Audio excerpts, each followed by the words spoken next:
Good evening.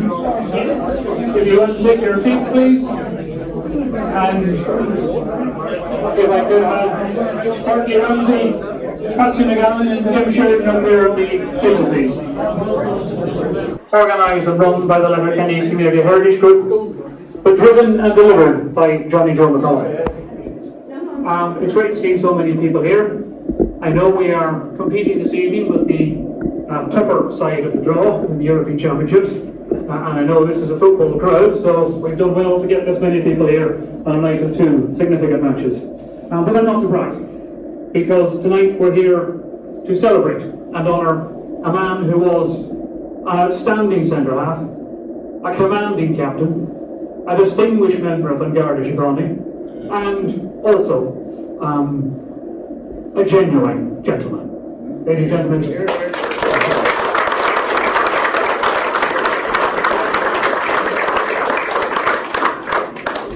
now, anyone who's been to Finn Park recently will be familiar with the half-time draw. And in keeping with such things, we are going to have a raffle this evening for this bottle of whiskey here. Yes, so that will happen at half-time, which is unlike the half-time draw at Finn Park, which actually more or less takes place when you get into the ground. Anyway, so let us begin with a man who knows an awful lot about the history of Finn Harps, and therefore the history of Jim Sheridan. A man who's written two books, well, written one and co-authored another, more recently, on the story of Finn Harps and indeed the players of Finn Harps. And I went to try and get the second of those books last week, but I couldn't find any left in the shops in Letterkenny, so we're going to have to order one online, I think. No, it's okay. You'll have to cross me. Oh, right, okay. That's what he means by certain about. That was me smiling there for a second. Anyway, ladies and gentlemen, to say a few words to get us going, Bartley Ramsay.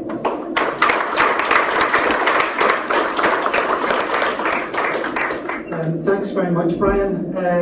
First of all, I'd just like to say how much of an honour it is for me to be asked to speak this evening.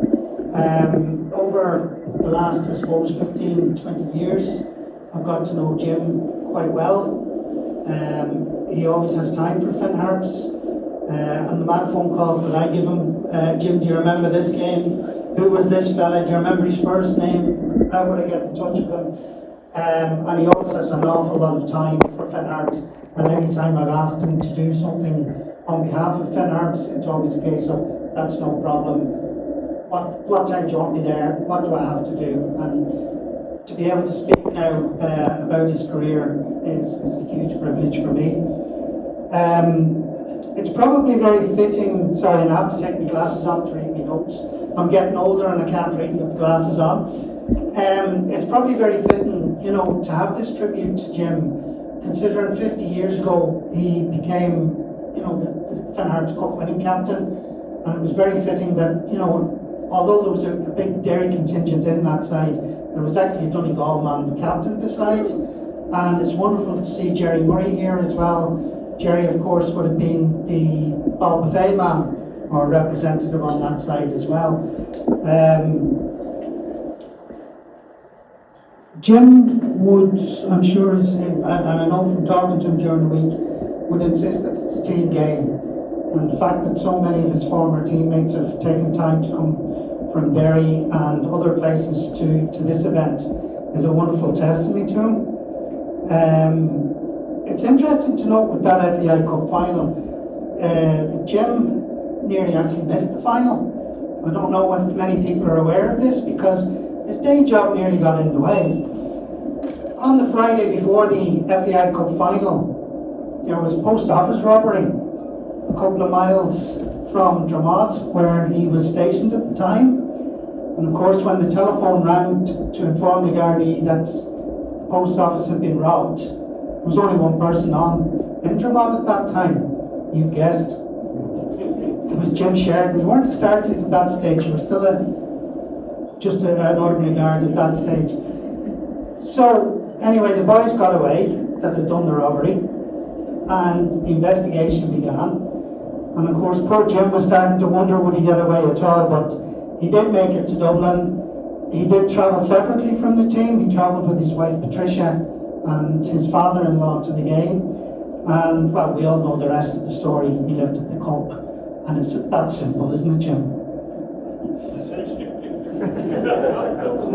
When I was a boy and I first started going to watch Finn Harps play, Jim was obviously the centre half and captain at that stage. And to me, as a young fella, I haven't grown much taller than I was in those days anyway, so Jim was always a very big man and would have formed a very big presence. And I think that's been true of his whole life, both his career in football and his career in the Garda Síochána, where he rose to the rank of chief superintendent. One of my prized possessions, and I meant to bring it along to show you all tonight, is a programme from when we beat Athlone in the FAI Cup in 1981. And Jim is on the front cover with lifting the cup. And I actually have it autographed from those days by Jim Sheridan. So it just shows you, even back then, I knew that I had to have decent heroes. When you look at his playing career, he had a remarkable 13 seasons at Finn Harps. He made 393 appearances. And the amazing statistic about those 393 appearances is Jim started every single one of those games. He was never a substitute. He was never used as a substitute. And I think that's testimony then also to the longevity that he's brought not only to his life, but his playing career too, is that if Jim was fit and available, Jim played the game.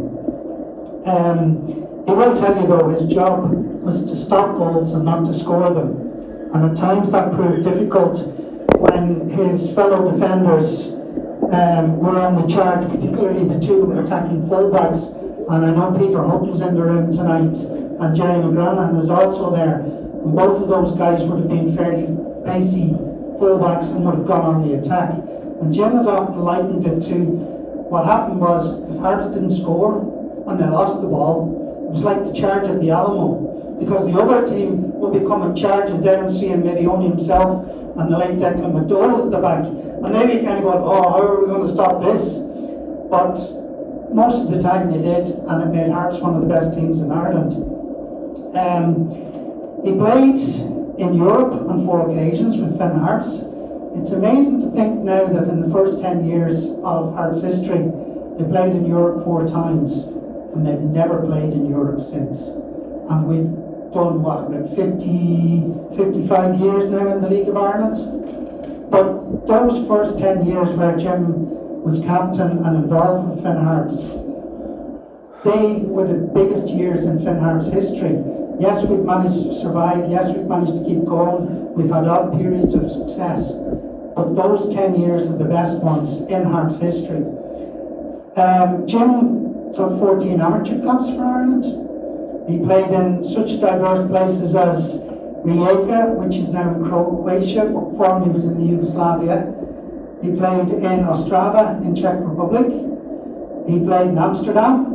He played in Bergen in Norway. And he also played in the semi-finals of the UEFA Amateur Cup when Ireland played in Athens against Greece and West Germany. Before he ever joined Finn Harps, he had played for Finn Harps, and he counts among his teammates at that time Patsy McGowan, who's here as well, and the late Fran Fields. So it's kind of inevitable that when Harps got into the league in 1969, that Jim would end up at Finn Harps at some stage, not only from those contacts, but also his love of his native county. There's a lovely story told about Jim's son, which I confirmed this evening, because I wasn't 100% sure. I knew Jim had told me a story years ago, that when Jim went to Scotland to study for a while, that Jim Senior wanted to get him fixed up with the team in Scotland. And lo and behold, what happened? He was looking up all the teams in this newspaper in Scotland, and he spotted one, and there was a gentleman, and I'm trying to find his name. I know I wrote it down, but I think I can find it. No, Willie Gardner, who was in charge of a team in Scotland called Newgrange Stars. So Jim rang him up and he said, listen, the son's coming over to study, he's played with Sligo Rovers in the League of Ireland. I want him to play at a good level in Scotland and to come down and train and maybe play with you guys. The guy, Willie Gardner, says, no problem at all, he says, I played against Finn Harps, he says, in Europe for Aberdeen. So it just goes to show you what a small world the footballing world is, and the fact that Jim Sheridan's name was also known in Scotland as well as Ireland. And, you know, as I say, Jim had a very long career in football. He also played Gaelic football. He played in a championship match in the early 70s for Leitrim. He would have played Gaelic football in the summers for his whatever club he was stationed near. So he was kind of with summer cups, Gaelic football, you get the drift. But he was also in the Gardaí. And thanks to a book that Jim gave me the last time I met him, I'm able to give you a chronological order of what happened to him in the Gardaí.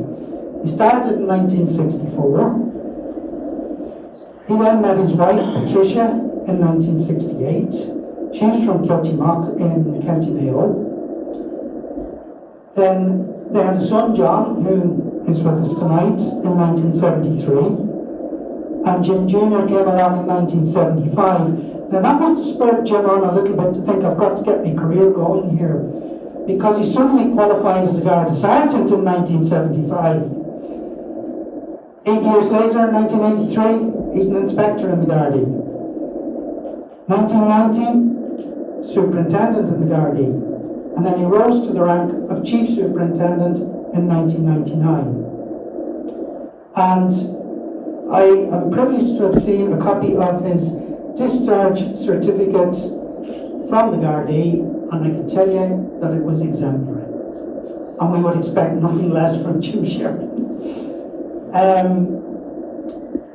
A story about Jim and the Guards. This was told to me by a former Finn Harps player who will of course have to remain nameless. And I don't know the validity of the story, but I think it kind of has a ring of truth about it. Jim's brother Paddy was playing for Sligo Rovers at the time, and Jim was superintendent in Sligo.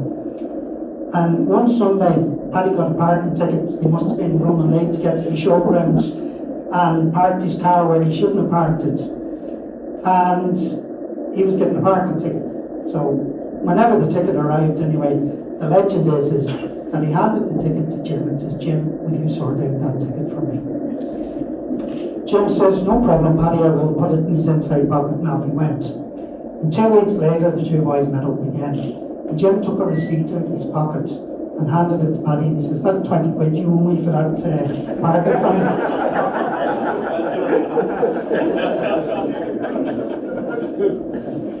And that's really all I have to say, except to say, once again, it's an absolute honour to be here to pay tribute to the man.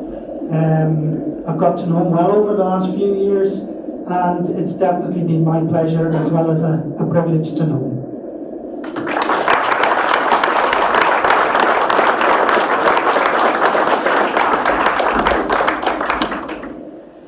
Thank you very much, Bartley. A couple of things strike me. One, I can't help but wonder whether the robbery that was taking place in the eve of the cup final was. It's not possible that it was sympathetic to the League supporters who were. Just wondering. I'm not suggesting that's true, but it could be.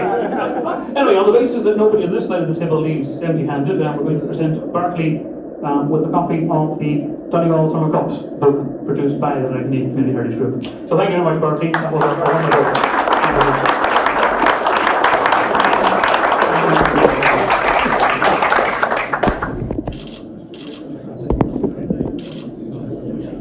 They mentioned the cup final as well, not surprisingly. And just in case you're wondering, it is today the 18,838th anniversary of that triumph. And if you can't celebrate now, what can you celebrate? Right, now Jim, in the middle of that, you made reference to the Derry man has something to say, they'll say it. So I'm going to see whether the Derry man has got something to say. That's Jamsie Nicholl, is he here?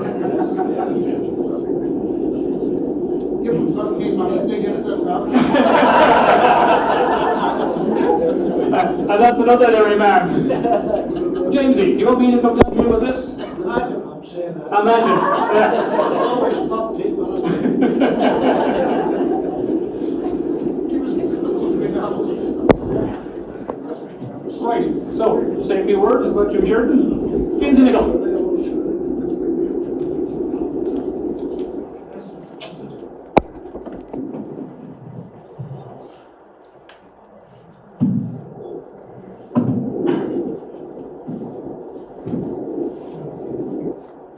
What did he say about Mike Johnny? I'll tell you. Johnny Joe McCollum told me to tell me about this night for Mike Johnny. And he asked me could I get a few Derry boys to come up. And I said, I'll get more than a few, Johnny. And I have to be thankful to all the boys that I asked. Without hesitation, they were angling up. Everybody asked him up, although there was a few boys that couldn't make it. For reasons, one reason or another. And Brett and Bradley, Ollie Caroline, Joe Nicholl, Jim Sheridan, Paul McGinnis, Tom McGinnis, and what they say in their congratulations to Big Jim, and they're sorry that they couldn't make it. A whole lot of people don't know this, or maybe they do know it, but Big Jim was down with Coleraine, and I was there at the time, and played with them at the Harps. When Jolly Rovers won the NBA Junior Cup, I played with my that team too as well, under the name of Tommy Money.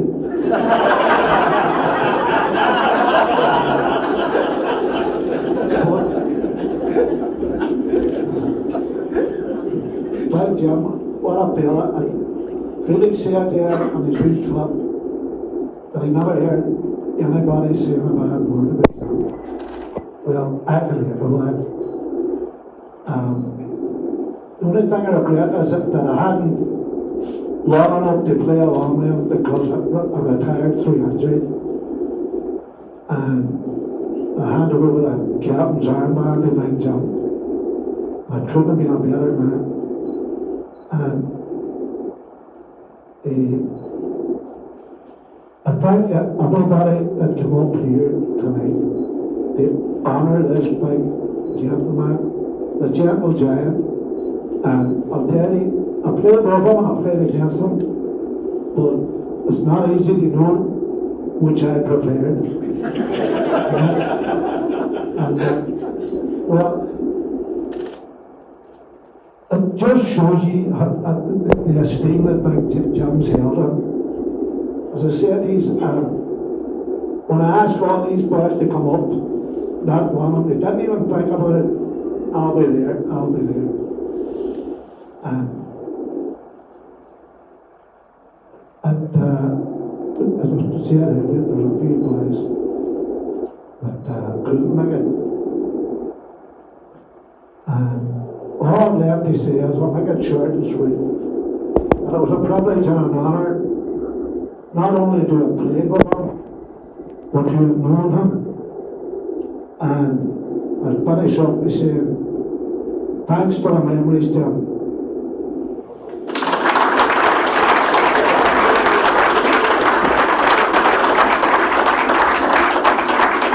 Thank you very much. We have a presentation for you as well. Of course, Jamsie has proved that little thing that if a Derry man is asked his name, he will give a different name. So this is a photograph of the team for Jamsie.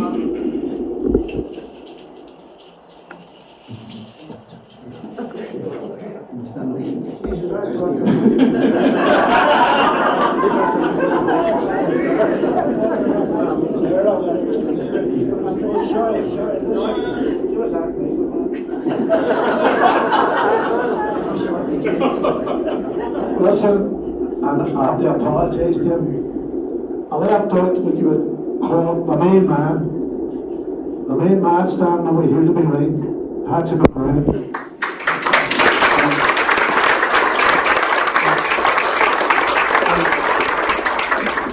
Terry Admiral done Harps for players and everything. I can simply say that nobody failed out to anybody. The only person that anybody failed out to was Patsy when they dropped him. Thanks, Patsy.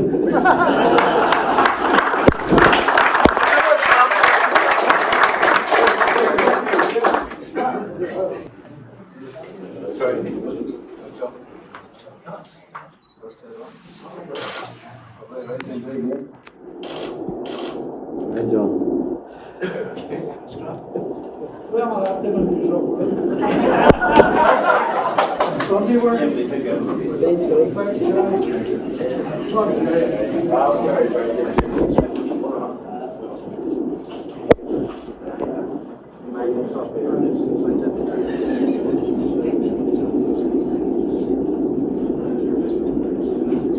Thank you very much to Jamsie.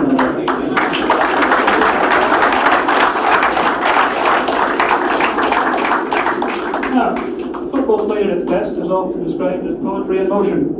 So, we're going to have some poetry. And that's coming from Colm McDaid,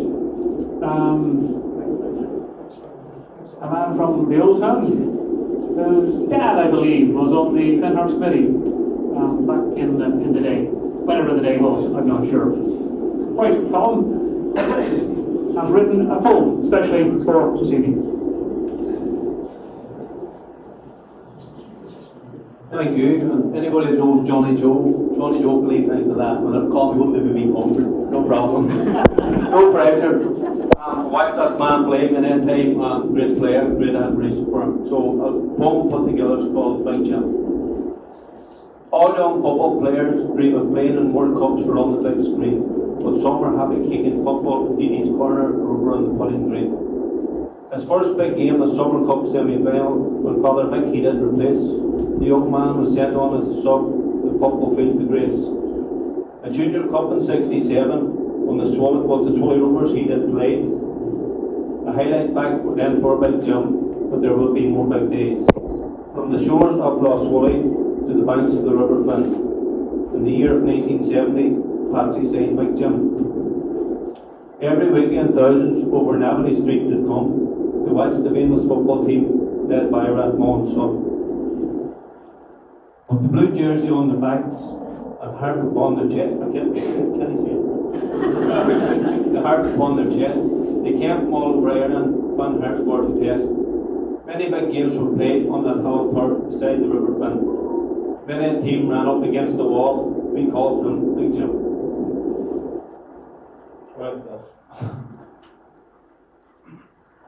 Back when times were simpler and no football on TV, they came from Donegal, Tyrone and Derry for Big Jim and Harps to see.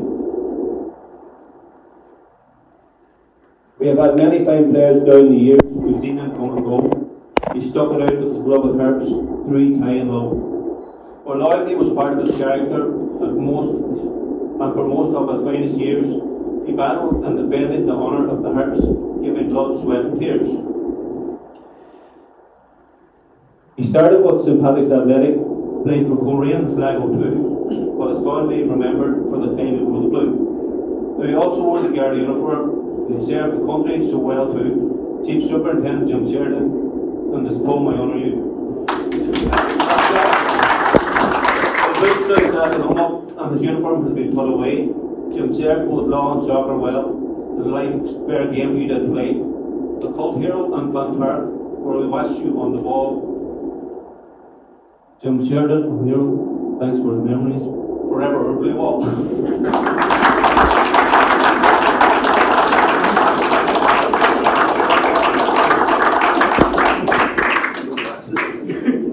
No glasses. Thank you very much, Colm. That's wonderful. Okay, Jim Sheridan. Right, now, those people who want to play football should be nervous, because our next speaker may drop you from the team. Another Finn Harps legend, to say a few words about another Finn Harps legend, Patsy McGowan.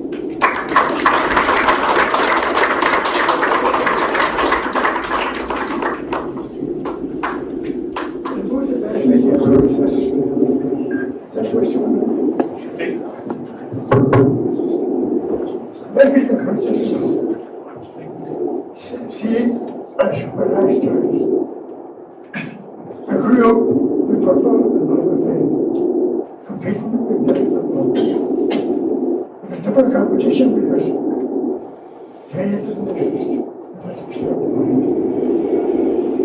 I grew up with a dream, and at times I thought you were going to turn it into a record. But it worked. Junior football level.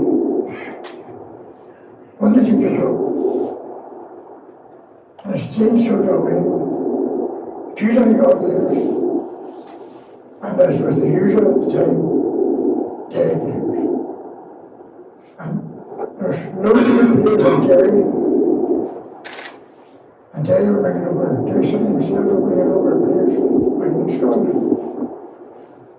But we in the area knew who was who and who they played for through the summer cups. We knew every player in the ground. We knew who could do a job for us. And as the dream grew, and I got up to the league, we got hammered one of the matches. And they told us, by asking me a question, and they gave me. No, Jeff. They've been very good. He says, at that game they were 10 to Jamsie. Do you think the last thing is I don't know how you done it, but I laughed when he said it. And I replied, last thing he said, we'll tell you something. We'll be in Europe in 4 years. That was been up to us, well, I don't know. We were not a year in 4 years. Yes, so it's true. But how does football come to survive? How does it come to mature? Like competition. Well, summer comes in football. Yet summer comes in every time. And people talk about legends and people who made so much of football. All them people are part of the summer story. Because without them, in the early years, we wouldn't have existed, wouldn't have survived, would have achieved nothing. And I don't want to hold everybody up and name all the people. But I'm standing here playing with the ex-players. It was a pleasure, believe it or not. It was a pleasure to have you. Without you, we wouldn't have achieved nothing. And as I said earlier, the reason was Derry were bringing players from Britain. And we were taking players out of Derry. And that's where the success was. And looking back now at the whole thing, I was just a simple man with a dream. And you boys made it come true. Because without you, without all that people, it wouldn't happen. I was standing here and listening to them advice talking about Jim and everybody else. You know? They weren't just players here. They were family, they were friends, everything. And I went to bed late. I could only sleep if everybody was looking at it. And I tell you, one summer, I began to end at the same time. Seriously, I didn't grab them. I could hear them in the way over the grave to it. I didn't be the man he was. And I didn't turn with time. I had to wait it about. And I said, that's okay. But I didn't tell anybody what. When I left Bartley, I went away to my parents. She said, that's okay. I waited the time. I was going to the hospital afterwards. when I came back, and she was at the same time, and she was still in the hospital. And whatever we were in Cousins, and we were in the next week. So instead of going to the county hospital, she said, where did you go? I had it forgotten. And when I came back the next day, she was home. She said, well, thanks very much for coming back to see me. Oh, she's crazy. I couldn't do nothing to go to work. And should I be still alive? I love that. I was just a son of man one dream. We passed all my days in the country, and I'm so proud to have known everyone. And believe it or not, if you couldn't get them back to you, because the relative never on the back, and the times of time was up and down. And without everyone, and just one of those I stand with everyone else. I'm even more proud now of everyone than I was before. And I never made money at all. I lost my money, but I feel I'm the richest man in the world to have more and pray with and used to be old. Everybody is one thing. The man would honor and you need. No responsibility. And I'll tell you the story. I was playing for a while. I've been around here some years at the National. And we played a match in the show, it was a slam. Just a top team. And center half or center half. Got a job. They jumped at 17 and a half or 17. And I played that one a few times around. But we were all in the panic for center half. And Icy said, he's not there. I said, John, don't do it. What do you do? Play, John. He'll make it. I think so. I said, sure. We played the match. We won the match. And when I was standing here and did something, I went over to John after the match. Says, John, I told you. I took that. I says, I know, I knew what this is. But he says, I wanted to be the players themselves. They just won't accept it. So I won't get the name.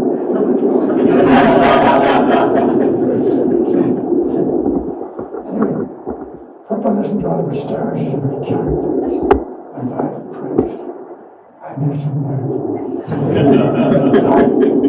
I think it's the only thing that kept me going. Because if I hadn't had the characters, I mean, they'd have to say something. I'd have been locked up in the second room. But anyway, I'm going to die in peace because the dream was come true. And I'm delighted everybody will be part of it. Thanks very much.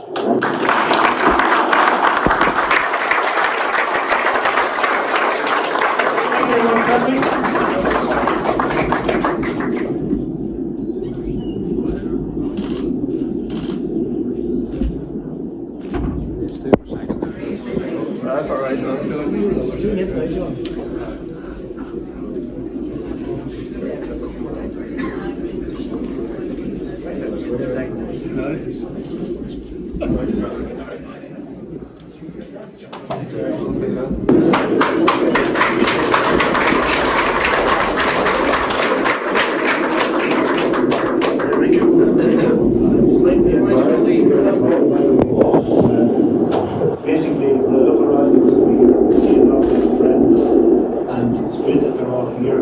thank you very much for everything that's been said. Thanks for Johnny, first of all, and Letterkenny Heritage Group for arranging this. I was totally surprised when I heard of it tonight, by the way, because I thought that this was a night for all of the parts, particularly the good final. And then I was told that it was for myself to a large degree, and I said that, well, in my own mind I said I have to honour all those people. Patsy talked about them there, who played for Harps and that thing. And people who are not with us now today, two players in particular are not with us, Paddy McGowan and Declan McDowell, Lord of Mercy, and good members of that particular team. And we can't forget the likes of Big Jim McDermott, I think that's what it was. Just ask you to remember those people that played for us. We're not with us anymore. I was privileged to play for Flint Harps for so many years. I look around the room, as I said, and see so many players that I played with. And Jamsie there was the captain of Flint Harps when I went there. They went there in '69. And Jamsie was the captain and still been the captain. I can assure you all the players only that he got an injury which put him out of football. So then Patsy appointed me as captain. I often wondered why, and he said something there, of course, during a clip that was filmed about the fact that I reckon that I'd be controlling these Derry men, and if I didn't do it, I can tell you one thing, there's no need to control them, number one, and it wasn't necessary, and it's good to see so many of them here, because basically they were Flint Harps, as simple as that, along with myself and everybody's not here, I couldn't be here for various reasons.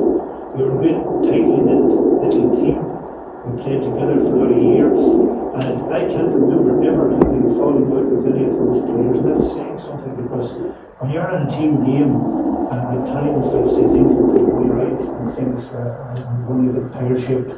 But we never fell out with anything. And again, it's important to remember Patsy, because Patsy was. Patsy's here behind me, didn't believe it. Patsy was a great manager. We didn't need any, somebody asked me recently about how we were motivated, and I said we didn't need motivation because we had Patsy. And Patsy did all the motivation that was necessary. And it was a great. The first time I saw Patsy, by the way, was unusual circumstances, and I'm not afraid to admit it. It was this: I was working in Johnson's in Letterkenny for a few years before I joined the Guards. Patsy used to be driving in the senior lorry with cement to Johnson's, and I was one of the fellows that was carrying the cement with a young fella from the back of these trucks to the store. So that was my first contact with Patsy.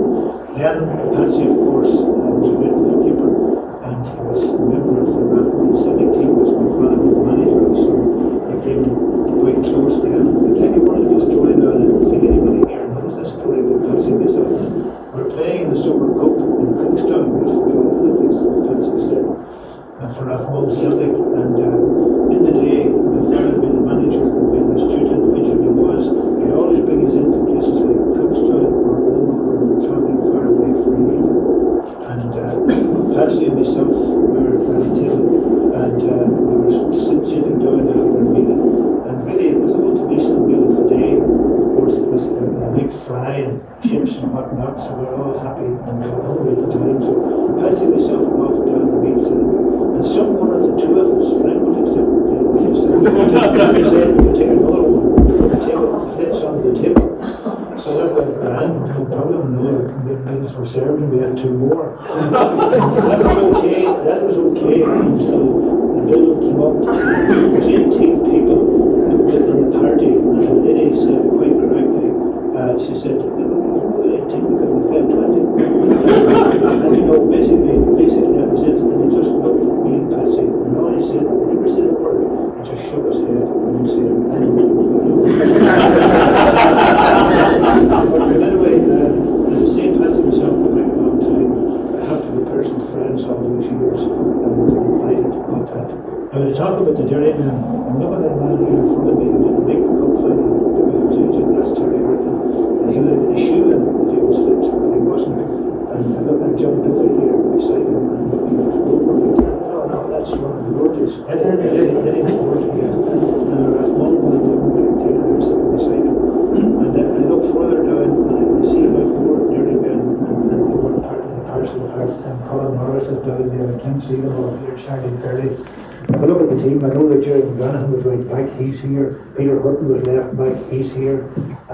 Donald Doherty came on as a sub, he's here. Tony Doherty, who really, he made it my back.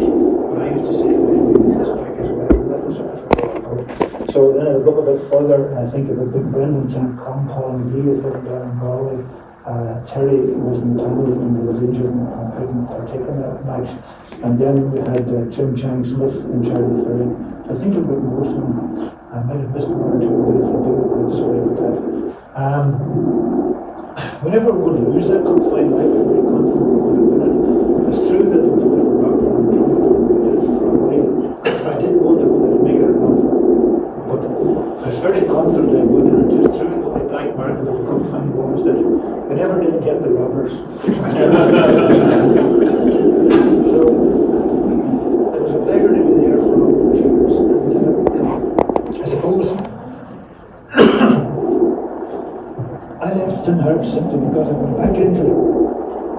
And I wasn't able to play properly, and I wasn't able to work for 6 months with sciatica. All coming from suppose abuse.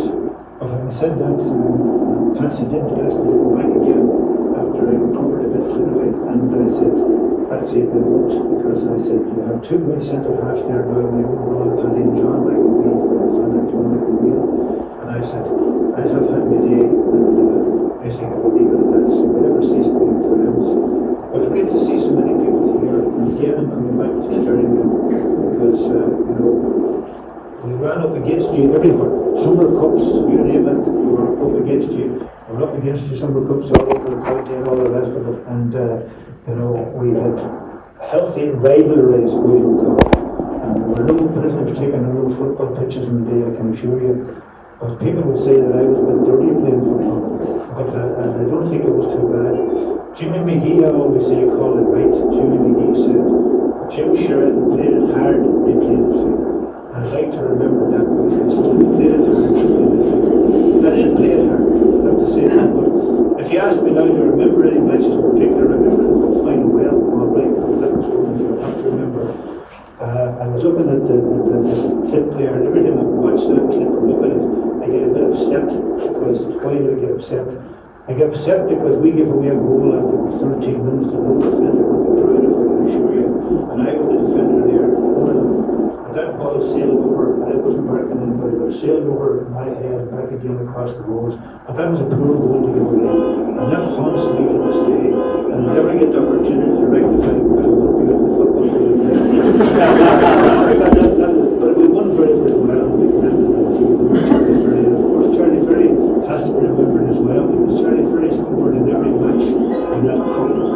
Every match he scored in. And as well as that, it's important to remember, and I think that I've documented in several places, and it's this, I don't think Gerry Murray would have been in the cup final tomorrow, because Gerry Murray had an outstanding game against Bohemians in Dublin, and saved at least one, and they brought them back, they were leading 1-0, and Gerry would have a couple of outstanding saves, and that meant that we got them back to Ballinafay, and Charlie Ferry worked the magic there with two free kick and corner, I think it was, and we beat them 2-0. And I was convinced after that match against Bohemians that we were going to win the cup.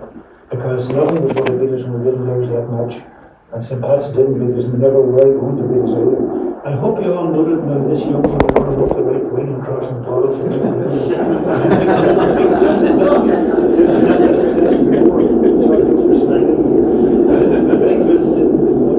missed too many, I can assure you. But it was just a wonderful, wonderful period in my life and my family's life. I'm glad my sisters are here tonight, my brother-in-law, my two sons are here, so I'm happy with that. Patricia's not here, she's dead 12 years, so I'm a bit upset about that, but having said that, there's nothing you can do about it. That's life, we all have those problems. And we have to get over them the best we can, which isn't easy. But I look for Finn Harps results every week. I don't bid on the face too often. I was up recently within the last 6 weeks or so. And I thought they were doing well, and I know that they're going to do again there, so they're still doing well. But I always look for Finn Harps and Sligo Rovers. And think back to the days when I did sign, and the great people that were in the boardroom behind Patsy. And I think about people like Big Fran, naturally. I think about Tom Furlong. I think about Charlie McHugh. And there's a lot more. I think about Michael Kelly from Donegal Town, and I think about Drew Brogan, and there's quite a few that were there that have gone to return a reward. But I think about those quite often, by the way. We had a great trip to America. I don't think anybody mentioned America.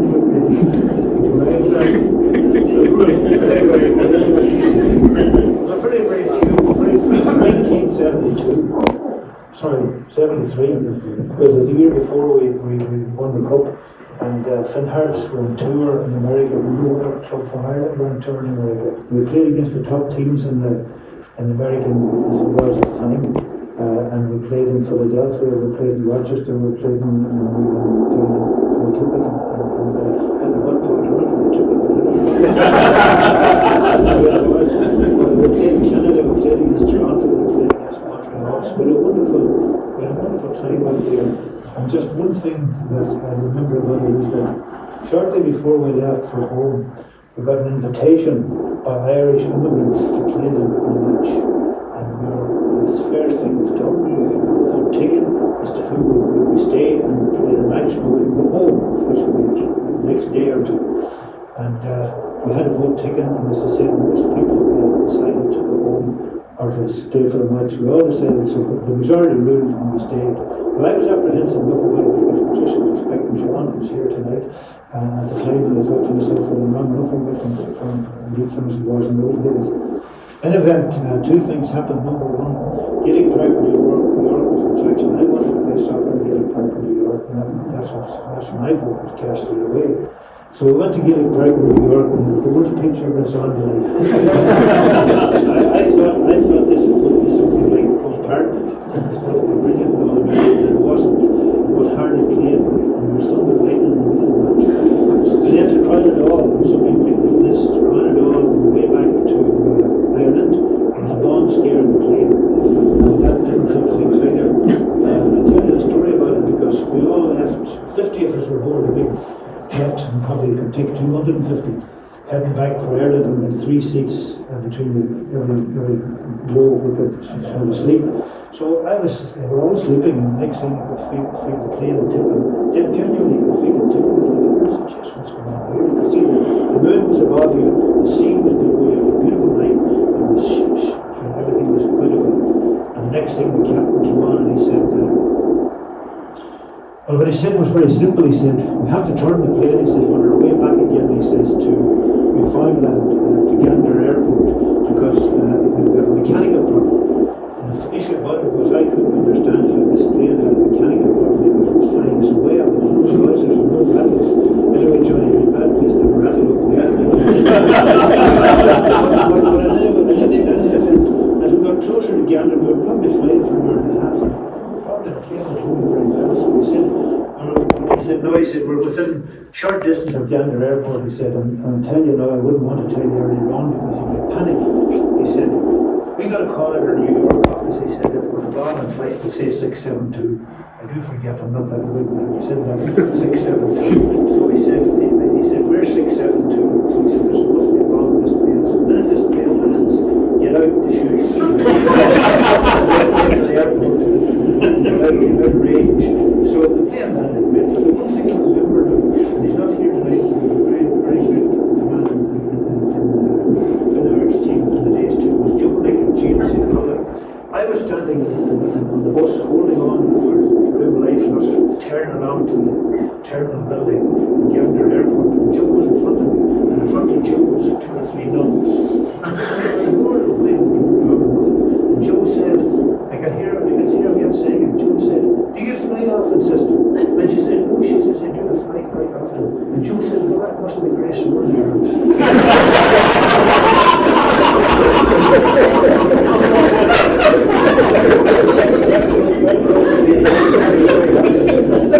So to make a long story short again, we got to Gander Airport and we got on the plane, and I was talking to the ladies who searched the plane at the time. And it was a bit, I wanted to see what the story was, and I said, do these flights land often here with these so-called bombs? He said, quite often.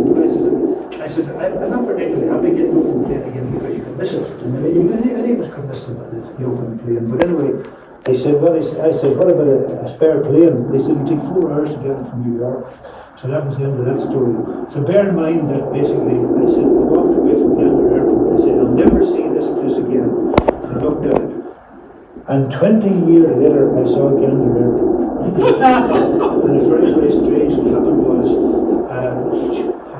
John at that stage wasn't born. But John now was 19 or 20. It was in Ireland. We were playing in the World Cup in America, and we headed off from Dublin Airport, John and myself. John has a different version of the story than me. I was saying that it was his mammy that decided that she was celebrating his 21st birthday, and she was to come to America with me. And she said, well, let John go, we'll celebrate his 21st birthday. And I won't tell you what John's story was, but we went anyway, and we went to America. And the first thing happened was we arrived at Dublin Airport, everything was grand, everything looked good, there was no problems. The jumbo jet looked brand new today, 747, sitting out in the tarmac, and beside it was a small plane, a bit like an aircraft that was used by military. It was a sort of a greyish aircraft, and it was lots smaller than the jumbo jet. So I said to John, she was really been that small plane. And it was right. So anyway, up to your man, and you're very good excellent. He said, good evening, ladies and gentlemen, you're welcome on this flight number such and such to New York. Due to the fact that we have so many passengers in this plane and so much luggage, we have to land at Gatwick, Newfoundland.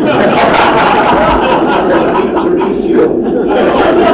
So to prove that, we got a photograph taken of Gander that time. John, who wasn't born the last time I was there, was now standing there at 21 years old. So that was what we did. To get back, just on the side, to get back to Finharps. I was lucky to have a career I had with Finharps. I was delighted to be there among great people.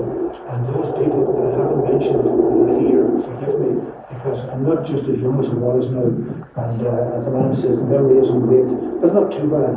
So anyway, thanks for those memories, lads. Bring on my wishes to all those people that are not here, and thank them on my behalf for all the good work they did for me when I was playing, and all the rest of it. We were a great unit. I mean, football is a simple game, very awkward at the minute by some coaches. I just say. And basically, the objective exercise was to score more goals than the opposition. And that was it. And no matter how you did it, that was the way it was. So, I had great memories of being at Finn Park. Yeah, it was great. Every day was a good day. And it helped me too, insofar as the job was concerned, because basically it was great. I was in a job that was fairly, at the times, fairly, what do we call it? It was an important old job. But I said that, you know, it was great that you could go off to Bartley to play a match. People are wondering how I managed to get to Bartley to play so many matches. But I can tell you, I would go for Sundays off every month. And otherwise, I went back one day. I was on a checkpoint in the border on a Sunday evening about 8:30, and along comes this car, and it was the local superintendent, and he was coming from Dublin, as it turned out, and he said to me, what are you doing here? And I said, well, we're doing the checkpoint. And he said, yeah, I know that, but he said, I was listening to radio coming down the road, and you were playing today against Shamrock Rovers in Motown. You're right, I said, but I'm here now until 3 o'clock in the morning. So thanks to everybody again, Johnny, and thanks to Bartley for his kind words. And Bartley had a great, I enjoyed it, but you had everything there documented. You said a lot about it as usual, as you would do. Thanks for everybody coming. Thanks to all those people from Derry who were here, the members of the team and members of Finn Harps. It's hard to see Eddie Mahan down there, another face I recognise. And I have to look around to see I mentioned Charlie Ferry, see him over here in the corner. And local McDermott, local here somewhere too. So basically, as I say, you made Finn Harps along with this man here. This man here, by the way, as far as I'm concerned, this Finn Harps and was Finn Harps, and was instrumental himself and Fran in particular for, let's say, getting Finn Harps off the ground in those early days, which wasn't easy. And you deserve a great credit, Patsy. You're a personal friend, you always will be, and it was great to know you. So thank you, Patsy. Thank you.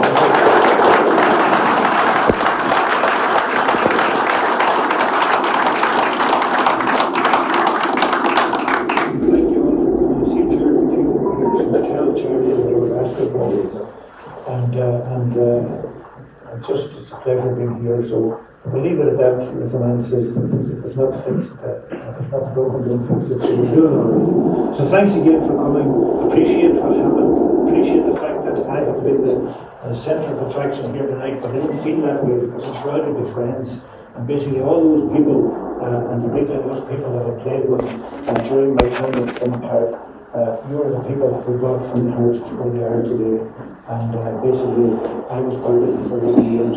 I've only got here, people have come on after me, people have been coming along, dead and gone. So thanks for everything, and thanks for coming.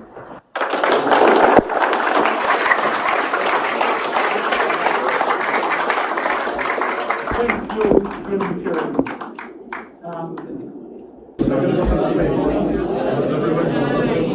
That's great.